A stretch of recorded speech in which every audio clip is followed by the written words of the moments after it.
Hello students, once again welcome. हम लोगों ने एक सीरीज ऑफ लेक्चर स्टार्ट किया था जिसमें हम लोग एंडोक्राइन सिस्टम के बारे में बात कर रहे थे। देखिए अभी तक हम लोगों ने क्या पढ़ा है, जनरल इंट्रोडक्शन पढ़ा है एंडोक्राइन सिस्टम के बारे में। उससे रिलेटेड जो भी ग्लैंड्स हैं उनका हमने कलेक्शन आपको बता दिया कि एंडोक्राइन सिस्टम के अंदर कौन कौन से ग्लैंड्स आते हैं। देन हम लोग हाइपोथैलेमस के बारे में पढ़ चुके हैं और हम लोग का जो रनिंग टॉपिक था वो रनिंग टॉपिक था बेटा एंटीरियर पिट्यूटरी हार्मोन्स। तो एंटीरियर पिट्यूटरी हार्मोन्स कंप्लीट हो गए हैं। देन उसके बाद मैं आपको बताने जा रहा हूँ कि जो भी एंटीरियर पिट्यूटरी से जो भी हार्मोन्स रिलीज होते हैं बेटा उनका कंट्रोल कैसे होता है, मतलब control of secretion of anterior pituitary, या इसी को हम लोग बड़ा पढ़ते हैं नेगेटिव फीडबैक मैकेनिज्म। यानी जो एंटीरियर पिट्यूटरी ग्लैंड है उसके सिक्रेशन को, यानी एंटीरियर पिट्यूटरी ग्लैंड जो भी हार्मोन्स रिलीज कर रहा है उस हार्मोन के सिक्रेशन को कैसे कंट्रोल किया जाता है, हम लोग आज के वीडियो में ये पढ़ने वाले हैं।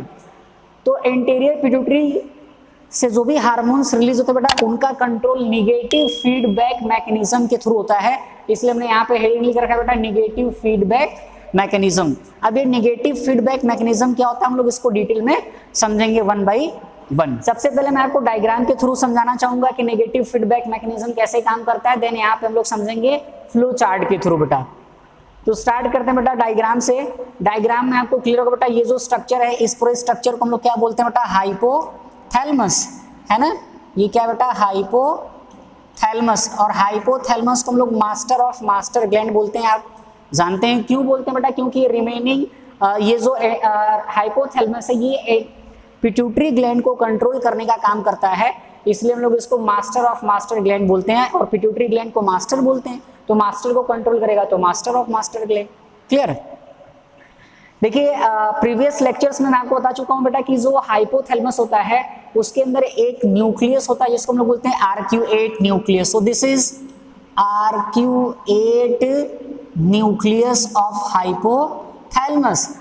आर्क्यूएट न्यूक्लियस, न्यूक्लियस का मतलब क्या होता है बेटा association of cell bodies of neurons. Neurons के जो सेल बॉडी होंगे उन सेल बॉडीज का जो भी एसोसिएशन होगा बेटा उस एसोसिएशन को हम लोग बोलते हैं बेटा न्यूक्लियस, अगर वो डीप इनसाइड ब्रेन प्रेजेंट है तब। अब देखिए जो आर्क्यूएट न्यूक्लियस है इसके अंदर क्या होंगे बेटा बहुत सारे न्यूरॉन्स होंगे, तो न्यूरॉन्स के पास सेल बॉडी होगा, तो ये न्यूरॉन का सेल बॉडी बेटा this is the cell body of the neuron and this is axon, है ना। तो हम लोग निगेटिव फीडबैक मैकेनिज्म को समझते हैं one by one. Negative feedback mechanism में बेटा सबसे पहला जो स्टेप होता है synthesis and storage of factors. कौन कौन से फैक्टर्स बेटा, रिलीजिंग एंड इनहिबिटरी फैक्टर्स। जो हाइपोथैलेमस है बेटा ये क्या करता है बहुत सारे रिलीजिंग और इनहिबिटरी फैक्टर सिंथेसाइज करता है, और वो रिलीजिंग और इनहिबिटरी फैक्टर्स क्या करते हैं हाइपोथैलेमस के जो रिलीजिंग और इनहिबिटरी फैक्टर्स होते हैं ये एंटीरियर पिट्यूटरी के सिक्रेशन को कंट्रोल करने का काम करते हैं बेटा, है ना। तो स्टेप नंबर वन क्या होता है बेटा, सबसे पहले ये जो सोमा है आर्क्यूएट न्यूक्लियस के अंदर जो भी न्यूरॉन्स हैं उन न्यूरॉन्स का जो सेल बॉडी पार्ट है जो सोमा पार्ट है उस सेल बॉडी पार्ट्स के अंदर क्या होगा synthesis and storage of factors, यानी जो भी इनहिबिटरी या रिलीजिंग फैक्टर्स होंगे वो रिलीजिंग फैक्टर्स क्या करेंगे सेल बॉडी के अंदर बनाए जाएंगे, देन उनको स्टोर कर लिया जाएगा बेटा कहाँ पे वेसिकल्स के अंदर। यानी जो सोमा ऑफ न्यूरॉन है, न्यूरॉन का जो सेल बॉडी पार्ट है उस सेल बॉडी पार्ट के अंदर जो भी रिलीजिंग या इनहिबिटरी फैक्टर्स होते हैं उन रिलीजिंग इनहिबिटरी फैक्टर को सिंथेसाइज किया जाता है। देन सिंथेसाइज करने के बाद उनको वेसिकल्स के अंदर क्या किया जाता है बेटा स्टोर कर लिया जाता है। This is step number one. Step number two, अब जैसे बेटा इस हाइपोथैलेमस को, ये हाइपोथैलेमस बेटा इस हाइपोथैलेमस को, ये जो हाइपोथैलेमस बेटा ये डिटेक्टर की तरह काम करता है, हमारे बॉडी के अंदर हार्मोन्स के लेवल को डिटेक्ट करने का काम करता है बेटा।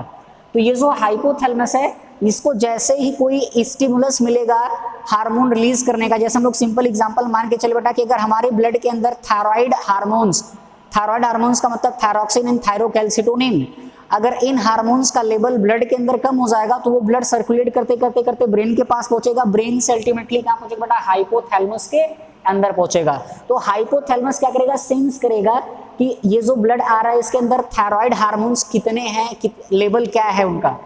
अगर सेंस करने के बाद यानी इसको स्टिमुलस मिल रहा है और स्टिमुलस मिला कि जो थायराइड हार्मोन्स है ब्लड के अंदर वो कम है, तो अगर इसको सेंसेशन मिलेगा कि थायराइड हार्मोन्स कम है देन ये जो रिलीजिंग फैक्टर स्टोर था इस वेसिकल के अंदर।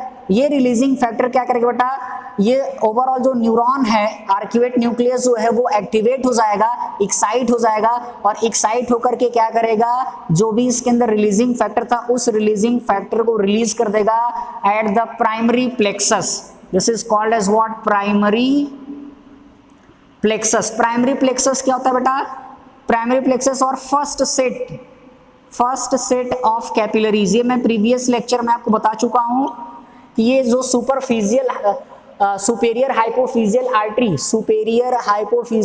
होती है बेटा, जो हाइपोथैलेमस को सप्लाई करती है, और ये हाइपोथैलेमस के अंदर एक नेटवर्क बनाती है कैपिलरीज का, जिसको हम लोग प्राइमरी प्लेक्सस या फर्स्ट सेट ऑफ कैपिलरी बोलते हैं। तो स्टेप नंबर 2 में क्या होगा, जैसे ही हाइपोथैलेमस को एक्साइटेड स्टेट में आएगा, जैसे इसको इंपल्स मिलेगा, तो ये न्यूक्लियस से यानी जो न्यूरॉन्स हैं वो न्यूरॉन्स क्या करेंगे बेटा, जो भी रिलीजिंग फैक्टर स्टोर था इनके अंदर इस रिलीजिंग फैक्टर को रिलीज करेंगे, और वो एक्सॉन के थ्रू ट्रेवल करते हुए कहाँ पे आएगा बेटा, वो ट्रेवल करते हुए आ जाएगा प्राइमरी प्लेक्सस यानी फर्स्ट सेट ऑफ कैपिलरीज में, और यहाँ पे आकर के इसको रिलीज कर दिया जाएगा। तो स्टेप नंबर 2 के बाद नेक्स्ट स्टार्ट होगा स्टेप नंबर 3। स्टेप नंबर 3 में देखिए क्या होता है, ये जो रिलीजिंग फैक्टर था जो वेसिकल्स के अंदर स्टोर था वो रिलीज हो गया कहाँ पे, प्राइमरी प्लेक्सस पे, और इस प्राइमरी प्लेक्सस से बेटा क्या करेगा, ये ब्लड वेसल्स निकलते हैं बेटा, जो प्राइमरी प्लेक्सस है वहां से ब्लड वेसल्स निकलते हैं और ये चले जाते हैं एंटेरियर पिट्यूटरी के पास। तो बेटा ये जो स्ट्रक्चर दिखाया गया आपको, ये क्या दिखाया गया बेटा, एंटेरियर पिट्यूटरी। अब ये जो रिलीजिंग फैक्टर्स बेटा रिलीज होते हैं, ये रिलीजिंग फैक्टर्स इस हाइपोथैलेमस हाइपोफिजियल पोर्टल सिस्टम के थ्रू पहुंचते हैं कहां पे, एंटेरियर पिट्यूटरी के पास। तो this is the third step, step number 3, transportation through the hypothalamus hypophyseal portal system. Transportation किसका बेटा, ट्रांसपोर्टेशन ऑफ रिलीजिंग फैक्टर। जो रिलीजिंग फैक्टर रिलीज हुआ है, यहाँ पे जो रिलीजिंग फैक्टर रिलीज हुआ है हाइपोथैलेमस हाइपोफिजियल पोर्टल सिस्टम के अंदर, ये ट्रांसपोर्ट होकर के पहुंचेगा किसके पास बेटा, एंटेरियर पिट्यूटरी के पास। और एंटेरियर पिट्यूटरी के पास पहुंचने समय कहाँ जाएगा बेटा, सबसे पहले पहुंचेगा ये second set of capillaries, and this is called as the secondary plexus. इसको हम लोग बेटा और क्या नाम देते हैं, सेकेंडरी प्लेक्सस का नाम देते हैं। तो जो रिलीजिंग हार्मोन्स है वो कहाँ पहुंचेगा बेटा, सेकेंडरी प्लेक्सस के पास पहुंचेगा, और सेकेंडरी प्लेक्सस से ये रिलीज हो जाएगा, और सेकेंडरी प्लेक्सस से रिलीज होकर के बेटा कहाँ पे बाइंड होगा, step number 4, excited and release of anterior pituitary hormones. यानी जो रिलीजिंग फैक्टर्स हाइपोथैलेमस से आया था, ये एंटेरियर पिट्यूटरी के जो सेल्स होंगे उन एंटेरियर पिट्यूटरी सेल्स को बेटा एक्टिवेट करेगा, एक्साइट करेगा। जैसे ही एंटेरियर पिट्यूटरी के सेल्स एक्टिवेट होंगे या एक्साइट होंगे, तो वो एप्रोप्रिएट हार्मोन्स यानी जिस हार्मोन का रिलीजिंग फैक्टर आया था उस हार्मोन को क्या करेंगे, रिलीज करेंगे। और ये जो हार्मोन रहेगा बेटा, ये हार्मोन कहाँ से आएगा, वेनस ड्रेनेज में। एंटेरियर पिट्यूटरी से जो वेन्स निकल रहा है बेटा, उस वेन्स के अंदर हार्मोन ट्रेवल होगा बेटा, और ट्रेवल होकर के कहाँ चला जाएगा, अपने टारगेट ऑर्गन पे। यानी पिट्यूटरी से जो भी हार्मोन रिलीज होगा बेटा, वो हार्मोन रिलीज होकर के बाद कहाँ जाएगा, टारगेट ऑर्गन के पास आएगा, और टारगेट ऑर्गन पे काम करेगा बेटा। और टारगेट ऑर्गन को जब एक्टिवेट करेगा तो वो जो टारगेटेड ऑर्गन्स रहेगा वो रिस्पेक्टिव हार्मोन को रिलीज करेगा बेटा। एंड देन स्टार्ट होता है आपका निगेटिव फीडबैक, है ना। एक बार यहां से मैं आपको फिर से कंटिन्यू करता हूं। जैसे ही बेटा एंटेरियर पिट्यूटरी हार्मोन रिलीज करेगा, ये हार्मोन ब्लड सर्कुलेशन के अंदर आएगा, वेनस ब्लड सर्कुलेशन के अंदर, और उस वेनस ब्लड सर्कुलेशन से पहुंचेगा टारगेटेड बॉडी पे, जो टारगेटेड ऑर्गन रहेगा उस पे, और उस टारगेटेड ऑर्गन को एक्टिवेट करके बेटा क्या करेगा, रिस्पेक्टिव हार्मोन्स यानी जिस तरीके का हार्मोन रिलीज होगा एंटेरियर पिट्यूटरी से, वो हार्मोन जाकर के टारगेट बॉडी को स्टिमुलेट करेगा, और टारगेट बॉडी जो रहेगा वो हार्मोन्स कहाँ बनाएगा बेटा, रिलीज करेगा ब्लड के अंदर। और जब टारगेटेड ऑर्गन से हार्मोन रिलीज होगा ब्लड के अंदर, देन वो हार्मोन क्या करेगा, अपना काम करेगा, है ना। और उसके बाद बेटा स्टेप नंबर होता है 5वां, कौन सा, निगेटिव फीडबैक। तो निगेटिव फीडबैक को हम लोग इस फ्लो चार्ट के थ्रू समझ लेते हैं बेटा, इस ओवरऑल प्रोसेस को। और निगेटिव फीडबैक को इस चार्ट में आपको समराइज किया गया है। देखिए यहाँ पे सबसे पहले हाइपोथैलेमस बेटा, हम लोग इसको क्या बोलते हैं, डिटेक्टर बोलते हैं।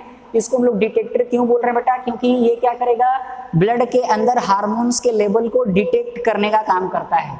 तो सबसे पहले जो हाइपोथैलेमस है वो ब्लड के अंदर डिटेक्ट करेगा, और डिटेक्शन के बाद अगर ब्लड के अंदर किसी पर्टिकुलर हार्मोन का लेवल कम है तो वो क्या करेगा, उस हार्मोन के लिए रिलीजिंग फैक्टर रिलीज करेगा। यानी हाइपोथैलेमस क्या करेगा बेटा, इसको जैसे ही स्टिमुलस मिलेगा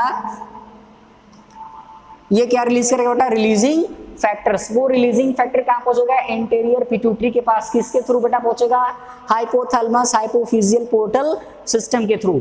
और जैसे ही एंटीरियर पिट्यूटरी के पास पहुंचेगा बेटा, तो एंटीरियर पिट्यूटरी कंट्रोलर की तरह काम करता है। कंट्रोलर का मतलब बेटा जो बॉडी के रिमेनिंग एंडोक्राइन ग्लैंड्स को कंट्रोल करता हो। तो ये एंटीरियर पिट्यूटरी क्या करेगा, ट्रॉफिक हार्मोन्स को रिलीज करेगा बेटा। मतलब जैसे हम लोग एग्जांपल की अगर बात करें बेटा, कि अगर हाइपोथैलेमस ने जो रिलीजिंग फैक्टर रिलीज किया था वो कौन सा है, TSHRF है ना, thyroid stimulating hormone releasing factor. अगर हाइपोथैलेमस ने thyroid hormone releasing factor release किया है तो ये एंटीरियर पिट्यूटरी के पास पहुंचेगा, और एंटीरियर पिट्यूटरी क्या करेगा बेटा, एक हार्मोन रिलीज करेगा जिसको बोलेंगे TSH। और इस TSH को हम लोग यहाँ पे हम लोग TSH में लिख रहे हैं बेटा, हम लोग सभी के लिए कॉमन वर्ड यूज करते हैं क्या, ट्रॉफिक हार्मोन्स। ट्रॉफिक हार्मोन्स का मतलब बेटा ऐसे हार्मोन्स जो एंटीरियर पिट्यूटरी से रिलीज होंगे और किसी दूसरे ग्लैंड को एक्टिवेट करेंगे, उनको हम बोलेंगे ट्रॉफिक हार्मोन। यानी जैसे ही anterior pituitary trophic hormone release करेगा, ये ट्रॉफिक हार्मोन अपने टारगेटेड ग्लैंड पे बेटा, यानी टारगेटेड ग्लैंड जिस ग्लैंड पे उसका रिसेप्टर होगा वहां पे जाकर के काम करेगा, और उस टारगेटेड ग्लैंड को हम लोग इफेक्टर बोलते हैं। क्यों इफेक्टर बोलते हैं बेटा, क्योंकि ये जो ट्रॉफिक हार्मोन आ रहा है वो ट्रॉफिक हार्मोन अपने टारगेटेड ग्लैंड को क्या करेगा, अफेक्ट करेगा, उसके ऊपर इफेक्ट डालेगा, इसलिए उसको बोलते हैं हम लोग इफेक्टर।